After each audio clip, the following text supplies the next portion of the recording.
ॐ श्री गणेशाय नमः। ॐ श्री शनये नमः। अथ शनिस्तोत्रम् विनियोगः। ॐ अस्य श्री शनैश्चरस्तोत्रस्य दशरथ ऋषिः शनैश्चरो देवता त्रिष्टुप्छन्दः शनैश्चरप्रीत्यर्थं पाठे विनियोगः। दशरथ उवाच ॐ कोणोऽन्तको रौद्रमयोऽथ बभ्रुः कृष्णः शनिः पिङ्गलमन्दशौरिः नित्यं स्मृतो यो हरते च पीडां तस्मै नमः श्रीरविनन्दनाय। सुरासुराः किं पुरुषो रगेन्द्रा गन्धर्वविद्याधरपन्नगाश्च पीड्यन्ति सर्वे विषमस्थितेन तस्मै नमः श्रीरविनन्दनाय। नरा नरेन्द्राः पशवो मृगेन्द्रा वन्याश्च ये कीटपतङ्गभृङ्गाः पीड्यन्ति सर्वे विषमस्थितेन तस्मै नमः श्रीरविनन्दनाय। देशाश्च दुर्गाणि वनानि यत्र सेनानिवेशाः पुरपत्तनानि पीड्यन्ति सर्वे विषमस्थितेन तस्मै नमः श्रीरविनन्दनाय। तिलैर्यवैर्मासगुणान्नदानैर्लोहेन नीलाम्बरदानतो वा प्रीणाति मन्त्रैर्निजवासरे च तस्मै नमः श्रीरविनन्दनाय। प्रयागकूले यमुनातटे च सरस्वती पुण्यजले गुहायां यो योगिनां ध्यानगतोऽपि सूक्ष्मस्तस्मै नमः श्रीरविनन्दनाय। अन्यप्रदेशात् स्वगृहं प्रविष्टस्तदीयवारे स नरः सुखी स्यात् गृहात् गतो यो न पुनः प्रयाति तस्मै नमः श्रीरविनन्दनाय। सृष्टा स्वयंभूर्भुवनत्रयस्य त्राता हरीशो हरते पिनाकी एकस्त्रिधारिगजजुः साममूर्तेस्तस्मै नमः श्रीरविनन्दनाय। सन्न्यष्टकं यः प्रियतः प्रभाते नित्यं सुपुत्रैः पशुबान्धवैश्च पठेत्तु सौख्यं भुवि भोगयुक्तः प्राप्नोति निर्वाणपदं तदन्ते। कोणस्थः पिङ्गलो बभ्रुः कृष्णो रौद्रान्तको यमः शौरिः शनैश्चरो मन्दः पिप्पलादेन संस्तुतः। एतानि दशनामानि प्रातरुत्थाय यः पठेत् शनैश्चर कृता पीडा न कदाचिद् भविष्यति। इति श्री ब्रह्माण्डपुराणे श्री शनैश्चरस्तोत्रम्। ॐ श्री राहवे नमः। अथ राहुस्तोत्रम्। ॐ नमो राहवे। ॐ नमस्ते दैत्यरूपाय देवारिं प्रणमाम्यहं। नमस्ते सर्वभक्ष्याय घोररूपाय वै नमः। त्वं ब्रह्मा वरुणो देवस्त्वं विष्णुस्त्वं हरिः शिवः मर्त्यलोके भवान् प्रीतः संसारजनतारकः। कूटपर्वतदुर्गाणि नगराणि पुराणि च यस्य क्रोधवशाद् भस्मे भवन्ति क्षणमात्रकाम्। धूम्रवर्णो भवान् राहु रक्ताक्षः पिङ्गलोपमः क्रूरग्रहस्तथा भीमो यमरूपो महाबलः। यस्य स्थाने पञ्चमेऽपि षष्ठे चैव तृतीयके दशमेकादशे चैव तस्य श्रेयः करोत्यलम्। अन्नं खड्गं च यद्दत्तं राहवे सुफलप्रदं पृथिव्यां ब्रह्मपीडा च गोपीडां तन्निवारयेत् कृमिकीटपतङ्गेषु चरन्तं सचराचरं गोदानं भूमिदानं च अन्नं वस्त्रं च दापयेत् सौवर्णरौप्यदानं च कन्यादानं च दक्षिणात् एतद्दानं च सम्पूर्णं राहुमोक्षकरं नृणाम् अस्य स्तोत्रस्य माहात्म्यात् राहुपीडा विनश्यति रक्ताक्षो धूम्रवर्णाभो विजितारि महाबलः अबाहुश्चान्तरिक्षस्थः स राहुः प्रीयतां मम। ॐ श्रीराहवे नमः इति राहुस्तोत्रम्। ॐ श्रीकेतवे नमः। अथ केतुस्तोत्रम्। सूत उवाच शृणु गौतम वक्ष्यामि स्तोत्रमेतदनुत्तमं गुह्याद् गुह्यतमं केतोः ब्रह्मणा कीर्तितं पुरा।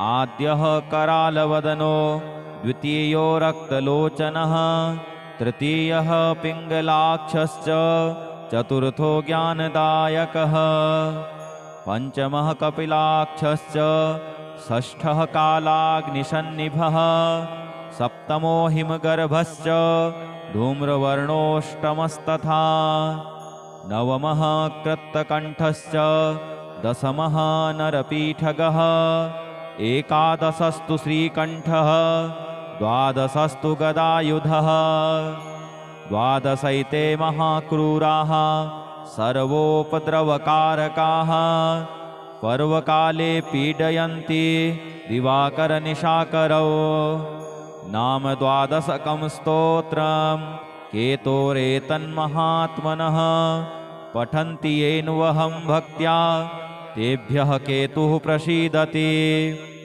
कुलुक्थधान्ये विलिखेत षट्कोणं मण्डलं शुभं पद्ममष्टदलं तत्र विलिखेच्च विधानतः नीलं घटं च संस्थाप्य दिवाकरनिशाकरौ केतुं च तत्र निक्षिप्य पूजयित्वा विधानतः स्तोत्रमेतत् पठित्वा च ध्यायन् केतुं वरप्रदं ब्राह्मणं श्रोत्रियं शान्तं पूजयित्वा कुटुम्बिनां केतोः करालवक्त्रस्य प्रतिमां वस्त्रसंयुतां कुम्भादिभिश्च संयुक्तां चित्रातारे प्रदापयेत् दानेनानेन सुप्रीतः केतुः स्यात् तस्य सौख्यदः वत्सरं प्रयता भूत्वा पूजयित्वा विधानतः मूलमष्टोत्तरशतं ये जपन्ति नरोत्तमाः तेषां केतुप्रसादेन न कदाचिद् भयं भवेत्। ॐ श्रीकेतवे नमः इति श्रीकेतुस्तोत्रम्। अथ शनिस्तोत्रम्। विनियोगः। ॐ अस्य श्री शनैश्चरस्तोत्रस्य दशरथ ऋषिः शनैश्चरो देवता त्रिष्टुपछन्दः शनैश्चरप्रीत्यर्थं पाठे विनियोगः। दशरथ उवाच ॐ कोणोऽन्तको रौद्रमयोऽथ बभ्रुः कृष्णः शनिः पिङ्गलमन्दसौरिः नित्यं स्मृतो यो हरते च पीडां तस्मै नमः श्रीरविनन्दनाय।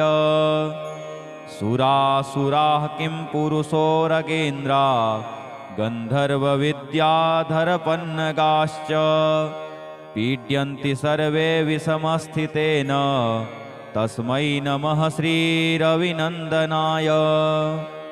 नरा नरेन्द्राः पशवो मृगेन्द्रा वन्याश्च ये कीटपतङ्गभृङ्गाः पीड्यन्ति सर्वे विषमस्थितेन तस्मै नमः श्रीरविनन्दनाय। देशाश्च दुर्गाणि वनानि यत्र सेनानिवेशाः पुरपत्तनानि पीड्यन्ति सर्वे विषमस्थितेन तस्मै नमः श्रीरविनन्दनाय। तिलैर्यवैर्मासगुणान्नदानैर्लोहेन नीलाम्बरदानतो वा प्रीणाति मन्त्रैर्निजवासरे च तस्मै नमः श्रीरविनन्दनाय। प्रयागकूले यमुनातटे च सरस्वती पुण्यजले गुहायां यो योगिनां ध्यानगतोऽपि सूक्ष्मस्तस्मै नमः श्रीरविनन्दनाय। अन्यप्रदेशात् स्वगृहं प्रविष्टस्तदीयवारे स नरः सुखी स्यात्। गृहात् गतो यो न पुनः प्रयाति तस्मै नमः श्रीरविनन्दनाय। सृष्टा स्वयंभूर्भुवनत्रयस्य त्राता हरीशो हरते पिनाकी एकस्त्रिधारिगजुःसाममूर्तेस्तस्मै नमः श्रीरविनन्दनाय। सन्न्यष्टकं यः प्रियतः प्रभाते नित्यं सुपुत्रैः पशुबान्धवैश्च पठेत्तु सौख्यं भुवि भोगयुक्तः प्राप्नोति निर्वाणपदं तदन्ते।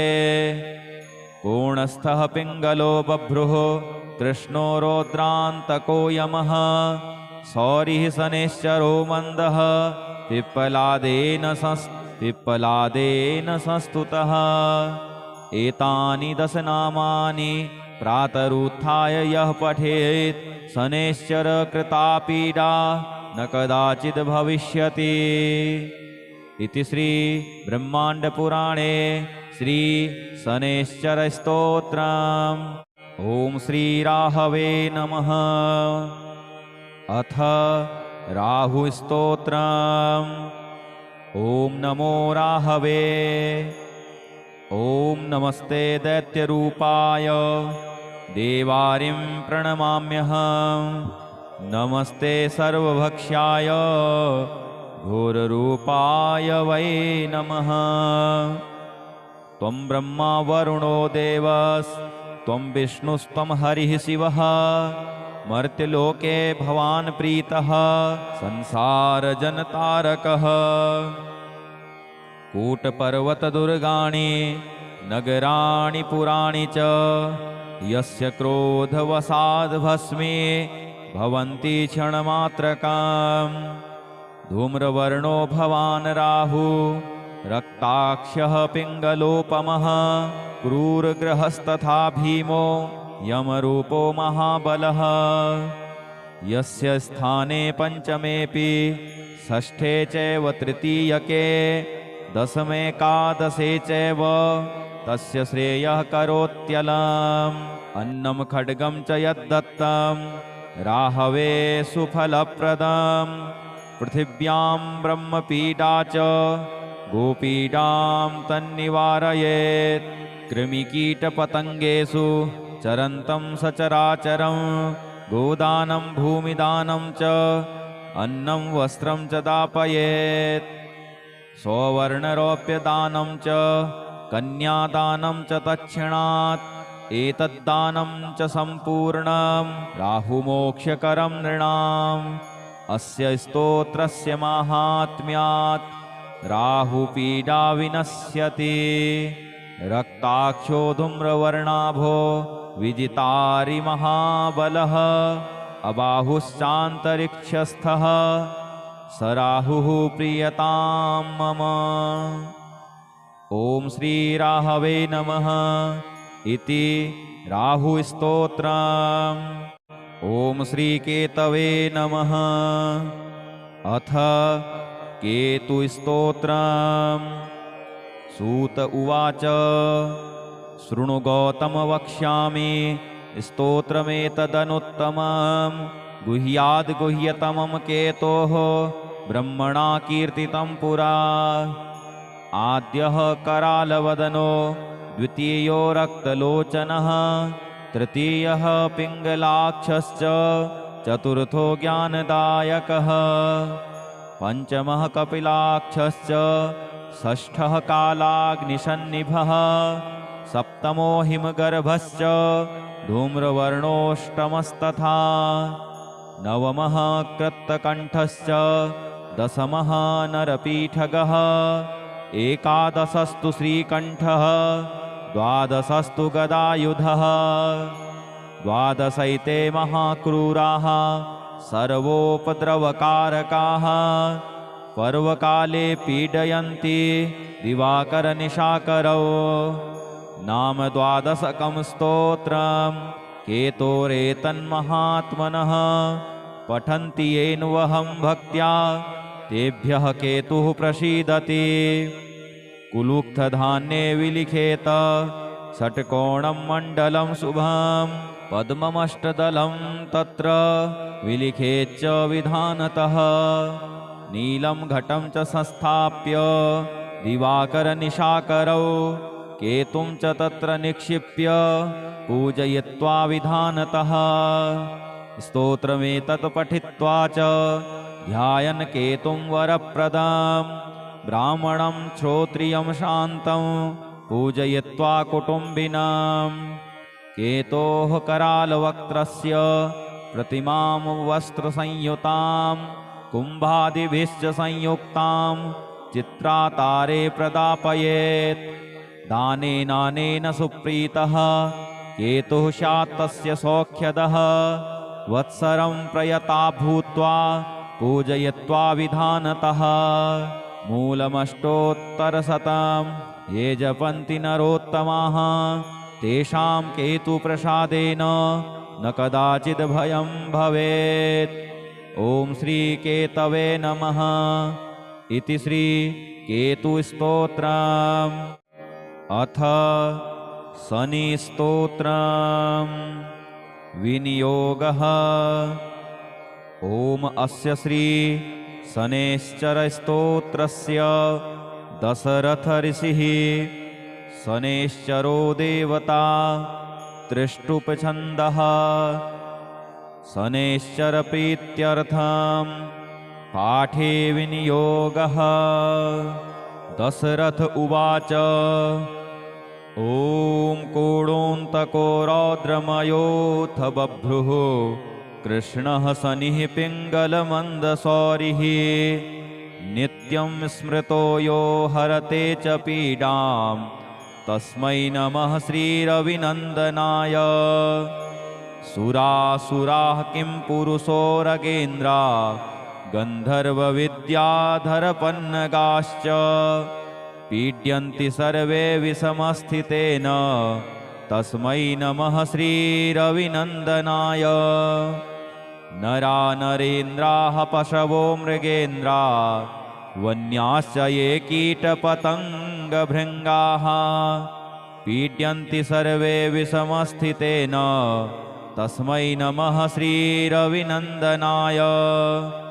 देशाश्च दुर्गाणि वनानि यत्र सेनानिवेशाः पुरपत्तनानि पीड्यन्ति सर्वे विषमस्थितेन तस्मै नमः श्रीरविनन्दनाय।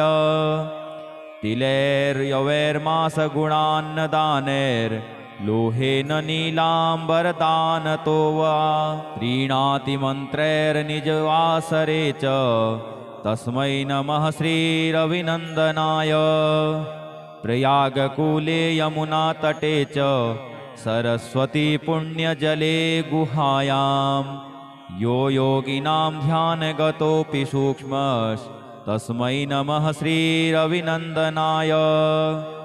अन्यप्रदेशात् स्वगृहं प्रविष्टस्तदीयवारे स नरः सुखी स्यात् गृहात् गतो यो न पुनः प्रयाति तस्मै नमः श्रीरविनन्दनाय।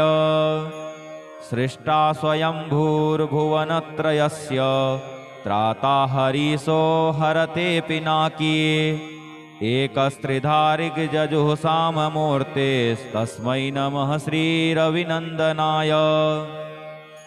सन्न्यष्टकं यः प्रियतः प्रभाते नित्यं सुपुत्रैः पशुबान्धवैश्च पठेत्तु सौख्यं भुवि भोगयुक्तः प्राप्नोति निर्वाणपदं तदन्ते। पूर्णस्थः पिङ्गलो बभ्रुः कृष्णो रौद्रान्तको यमः सौरिः शनैश्चरो मन्दः पिप्पलादेन संस्तुतः। एतानि 10 नामानि प्रातरुत्थाय यः पठेत् शनैश्चर कृता पीडा न कदाचिद् भविष्यति। इति श्री ब्रह्माण्डपुराणे श्री शनैश्चरस्तोत्रम्। ॐ श्री राहवे नमः। अथ राहुस्तोत्रम्। ॐ नमो राहवे। ॐ नमस्ते दैत्यरूपाय देवारिं प्रणमाम्यहम्। नमस्ते सर्वभक्ष्याय घोररूपाय वै नमः। त्वं ब्रह्मा वरुणो देवस्त्वं विष्णुस्त्वं हरिः शिवः मर्त्यलोके भवान् प्रीतः संसारजनतारकः। कूटपर्वतदुर्गाणि नगराणि पुराणि च यस्य क्रोधवशाद् भस्मे भवन्ति क्षणमात्रकाम्। धूम्रवर्णो भवान् राहु रक्ताक्षः पिङ्गलोपमः क्रूरग्रहस्तथा भीमो यमरूपो महाबलः। यस्य स्थाने पञ्चमेऽपि षष्ठे चैव तृतीयके दशमेकादशे चैव तस्य श्रेयः करोत्यलम्। अन्नं खड्गं च यद्दत्तं राहवे सुफलप्रदम्। पृथिव्यां ब्रह्मपीडा च गोपीडां तन्निवारयेत्। कृमिकीटपतङ्गेषु चरन्तं सचराचरं गोदानं भूमिदानं च अन्नं वस्त्रं च दापयेत्। सौवर्णरौप्यदानं च कन्यादानं च तत्क्षणात् एतद्दानं च सम्पूर्णं राहुमोक्षकरं नृणाम्। अस्य स्तोत्रस्य माहात्म्यात् राहुपीडा विनश्यति। रक्ताक्षो धूम्रवर्णाभो विजितारि महाबलः अबाहुश्चान्तरिक्षस्थः स राहुः प्रीयतां मम। ॐ श्री राहवे नमः। इति राहुस्तोत्रम्। ॐ श्री केतवे नमः। अथ केतुस्तोत्रम्। सूत उवाच शृणु गौतम वक्ष्यामि स्तोत्रमेतदनुत्तमं गुह्याद् गुह्यतमं केतोः ब्रह्मणा कीर्तितं पुरा। आद्यः करालवदनो द्वितीयो रक्तलोचनः तृतीयः पिङ्गलाक्षश्च चतुर्थो ज्ञानदायकः पञ्चमः कपिलाक्षश्च षष्ठः कालाग्निसन्निभः सप्तमो हिमगर्भश्च धूम्रवर्णोऽष्टमस्तथा नवमः कृत्तकण्ठश्च दशमः नरपीठगः एकादशस्तु श्रीकण्ठः द्वादशस्तु गदायुधः द्वादशैते महाक्रूराः सर्वोपद्रवकारकाः पर्वकाले पीडयन्ति दिवाकरनिशाकरौ नाम द्वादशकं स्तोत्रं केतोरेतन्महात्मनः पठन्ति येन्वहं भक्त्या तेभ्यः केतुः प्रसीदति कुलुक्थधान्ये विलिखेत षट्कोणं मण्डलं शुभं पद्ममष्टदलं तत्र विलिखेच्च विधानतः नीलं घटं च संस्थाप्य दिवाकरनिशाकरौ केतुं च तत्र निक्षिप्य पूजयित्वा विधानतः स्तोत्रमेतत् पठित्वा च ध्यायन् केतुं वरप्रदं ब्राह्मणं श्रोत्रियं शान्तं पूजयित्वा कुटुम्बिनां केतोः करालवक्त्रस्य प्रतिमां वस्त्रसंयुतां कुम्भादिभिश्च संयुक्तां चित्रातारे प्रदापयेत्। दानेनानेन सुप्रीतः केतुः स्यात् तस्य सौख्यदः। वत्सरं प्रयता भूत्वा पूजयित्वा विधानतः मूलमष्टोत्तरशतं ये जपन्ति नरोत्तमाः तेषां केतुप्रसादेन न कदाचिद् भयं भवेत्। ॐ श्रीकेतवे नमः। इति श्रीकेतुस्तोत्रम्। अथ शनिस्तोत्रम्। विनियोगः। ॐ अस्य श्री शनैश्चरस्तोत्रस्य दशरथ ऋषिः शनैश्चरो देवता त्रिष्टुप्छन्दः। शनैश्चरप्रीत्यर्थं पाठे विनियोगः। दशरथ उवाच ॐ कोणोऽन्तको रौद्रमयोऽथ बभ्रुः कृष्णः शनिः पिङ्गलमन्दशौरिः नित्यं स्मृतो यो हरते च पीडां तस्मै नमः श्रीरविनन्दनाय।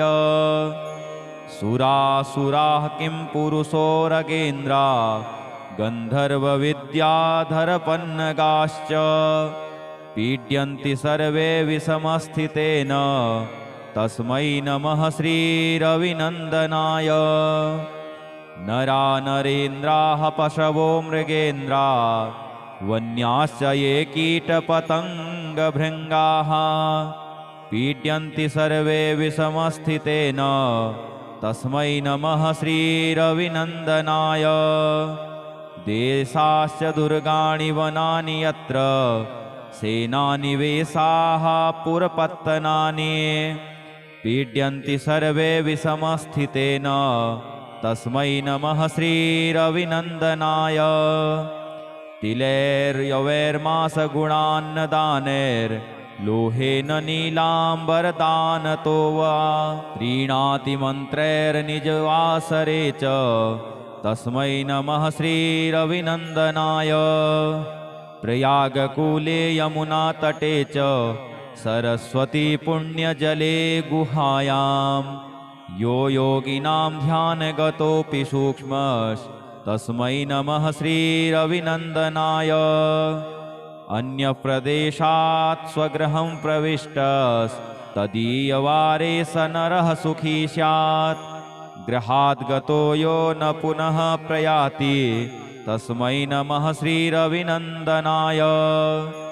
सृष्टा स्वयंभूर्भुवनत्रयस्य त्राता हरीशो हरते पिनाकी एकस्त्रिधारिगजुःसाममूर्तेस्तस्मै नमः श्रीरविनन्दनाय। सन्न्यष्टकं यः प्रियतः प्रभाते नित्यं सुपुत्रैः पशुबान्धवैश्च पठेत्तु सौख्यं भुवि भोगयुक्तः प्राप्नोति निर्वाणपदं तदन्ते। पूर्णस्थः पिङ्गलो बभ्रुः कृष्णो रौद्रान्तको यमः शौरिः शनैश्चरो मन्दः पिप्पलादेन संस्तुतः। एतानि दश नामानि प्रातरुत्थाय यः पठेत् शनैश्चर कृता पीडा न कदाचिद् भविष्यति। इति श्री ब्रह्माण्डपुराणे श्री शनैश्चरस्तोत्रम्। ॐ श्रीराहवे नमः। अथ राहुस्तोत्रम्। ॐ नमो राहवे। ॐ नमस्ते दैत्यरूपाय देवारिं प्रणमाम्यहम्। नमस्ते सर्वभक्ष्याय घोररूपाय वै नमः। त्वं ब्रह्मा वरुणो देवस्त्वं विष्णुस्त्वं हरिः शिवः मर्त्यलोके भवान् प्रीतः संसारजनतारकः। कूटपर्वतदुर्गाणि नगराणि पुराणि च यस्य क्रोधवसाद्भस्मे भवन्ति क्षणमात्रकाम् धूम्रवर्णो भवान् राहु रक्ताक्षः पिङ्गलोपमः क्रूरग्रहस्तथा भीमो यमरूपो महाबलः यस्य स्थाने पञ्चमेऽपि षष्ठे चैव तृतीयके दशमेकादशे चैव तस्य श्रेयः करोत्यलम् अन्नं खड्गं च यद्दत्तं राहवे सुफलप्रदम् पृथिव्यां ब्रह्मपीडा च गोपीडां तन्निवारयेत् कृमिकीटपतङ्गेषु चरन्तं सचराचरं गोदानं भूमिदानं च अन्नं वस्त्रं च दापयेत् सौवर्णरौप्यदानं च कन्यादानं च तत्क्षणात् एतद्दानं च सम्पूर्णं राहुमोक्षकरं नृणाम् अस्य स्तोत्रस्य माहात्म्यात् राहुपीडा विनश्यति रक्ताक्षो धूम्रवर्णाभो विजितारि महाबलः अबाहुश्चान्तरिक्षस्थः स राहुः प्रियतां मम। ॐ श्रीराहवे नमः इति राहुस्तोत्रम्। ॐ श्रीकेतवे नमः। अथ केतुस्तोत्रम्। सूत उवाच शृणु गौतम वक्ष्यामि स्तोत्रमेतदनुत्तमं गुह्याद् गुह्यतमं केतोः ब्रह्मणा कीर्तितं पुरा। आद्यः करालवदनो द्वितीयो रक्तलोचनः तृतीयः पिङ्गलाक्षश्च चतुर्थो ज्ञानदायकः पञ्चमः कपिलाक्षश्च षष्ठः कालाग्निसन्निभः सप्तमो हिमगर्भश्च धूम्रवर्णोऽष्टमस्तथा नवमः कृत्तकण्ठश्च दशमः नरपीठगः एकादशस्तु श्रीकण्ठः द्वादशस्तु गदायुधः द्वादशैते महाक्रूराः सर्वोपद्रवकारकाः पर्वकाले पीडयन्ति दिवाकरनिशाकरौ नाम द्वादशकं स्तोत्रं केतोरेतन्महात्मनः पठन्ति येन्वहं भक्त्या तेभ्यः केतुः प्रसीदति कुलुक्थधान्ये विलिखेत षट्कोणं मण्डलं शुभं पद्ममष्टदलं तत्र विलिखेच्च विधानतः नीलं घटं च संस्थाप्य दिवाकरनिशाकरौ केतुं च तत्र निक्षिप्य पूजयित्वा विधानतः स्तोत्रमेतत् पठित्वा च ध्यायन् केतुं वरप्रदं ब्राह्मणं श्रोत्रियं शान्तं पूजयित्वा कुटुम्बिनां केतोः करालवक्त्रस्य प्रतिमां वस्त्रसंयुतां कुम्भादिभिश्च संयुक्तां चित्रातारे प्रदापयेत् दानेनानेन सुप्रीतः केतुः स्यात् तस्य सौख्यदः वत्सरं प्रयता भूत्वा पूजयित्वा विधानतः मूलमष्टोत्तरशतं ये जपन्ति नरोत्तमाः तेषां केतुप्रसादेन न कदाचिद् भयं भवेत्। ॐ श्रीकेतवे नमः इति श्रीकेतुस्तोत्रम्। अथ शनिस्तोत्रम्। विनियोगः।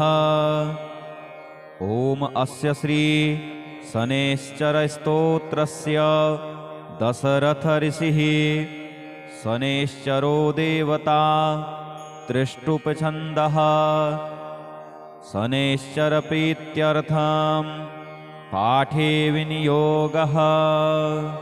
दशरथ उवाच ॐ कोणोऽन्तको रौद्रमयोऽथ बभ्रुः कृष्णः शनिः पिङ्गलमन्दशौरिः नित्यं स्मृतो यो हरते च पीडां तस्मै नमः श्रीरविनन्दनाय। सुरासुराः किं पुरुषोरगेन्द्रा गन्धर्वविद्याधरपन्नगाश्च पीड्यन्ति सर्वे विषमस्थितेन तस्मै नमः श्रीरविनन्दनाय।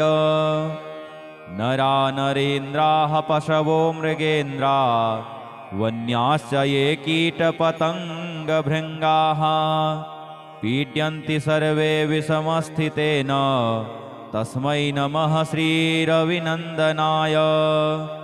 देशाश्च दुर्गाणि वनानि यत्र सेनानिवेशाः पुरपत्तनानि पीड्यन्ति सर्वे विषमस्थितेन तस्मै नमः श्रीरविनन्दनाय। तिलैर्यवैर्मासगुणान्नदानैर्लोहेन नीलाम्बरदानतो वा प्रीणाति मन्त्रैर्निजवासरे च तस्मै नमः श्रीरविनन्दनाय। प्रयागकूले यमुनातटे च सरस्वती पुण्यजले गुहायां यो योगिनां ध्यानगतोऽपि सूक्ष्मः तस्मै नमः श्रीरविनन्दनाय।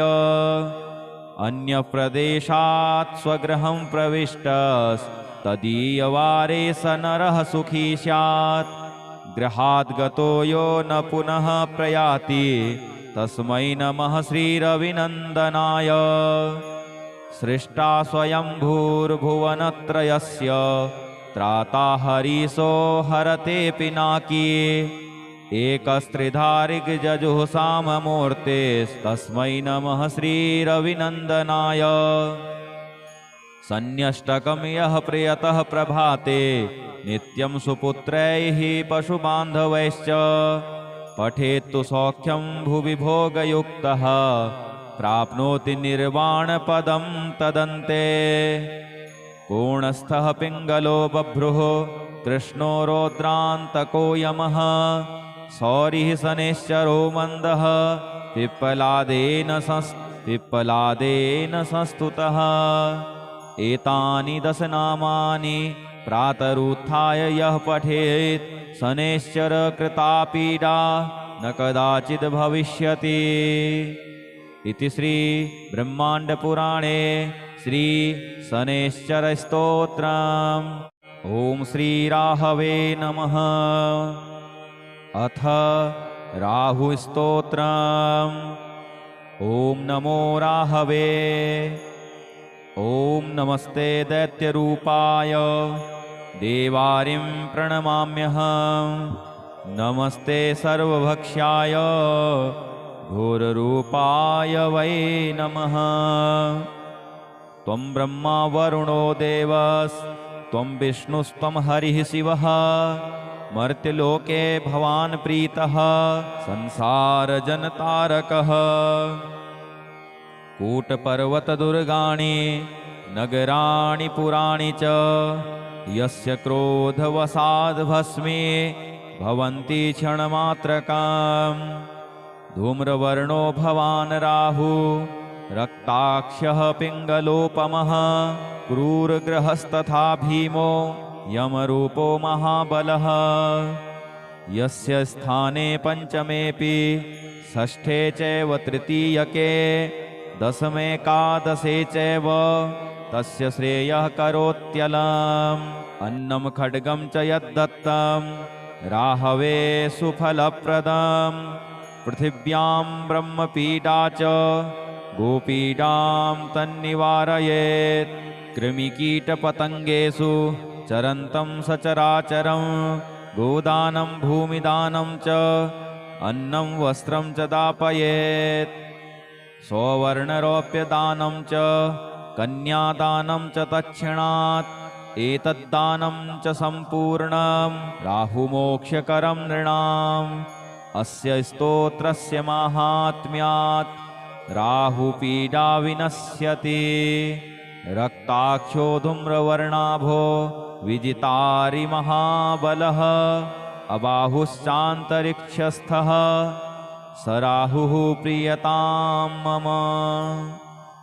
ॐ श्रीराहवे नमः।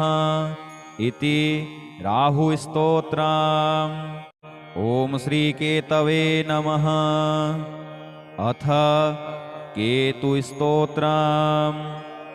सूत उवाच शृणु गौतम वक्ष्यामि स्तोत्रमेतदनुत्तमं गुह्याद् गुह्यतमं केतोः ब्रह्मणा कीर्तितं पुरा।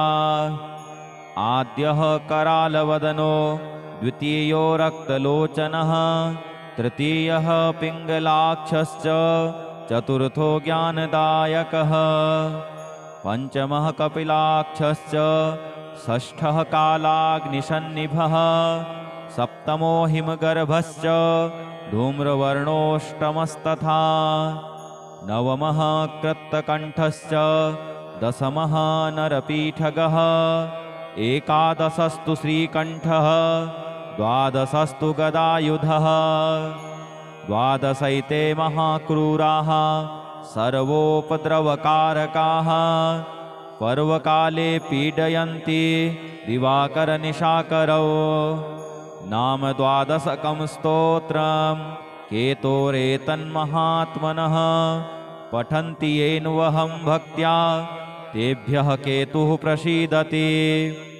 कुलुक्थधान्ये विलिखेत षट्कोणं मण्डलं शुभं पद्ममष्टदलं तत्र विलिखेच्च विधानतः नीलं घटं च संस्थाप्य दिवाकरनिशाकरौ केतुं च तत्र निक्षिप्य पूजयित्वा विधानतः स्तोत्रमेतत् पठित्वा च ध्यायन् केतुं वरप्रदं ब्राह्मणं श्रोत्रियं शान्तं पूजयित्वा कुटुम्बिनां केतोः करालवक्त्रस्य प्रतिमां वस्त्रसंयुतां कुम्भादिभिश्च संयुक्तां चित्रातारे प्रदापयेत्। दानेनानेन सुप्रीतः केतुः स्यात् तस्य सौख्यदः वत्सरं प्रयता भूत्वा पूजयित्वा विधानतः मूलमष्टोत्तरशतं ये जपन्ति नरोत्तमाः तेषां केतुप्रसादेन न कदाचिद् भयं भवेत्। ॐ श्रीकेतवे नमः। इति श्रीकेतुस्तोत्रम्।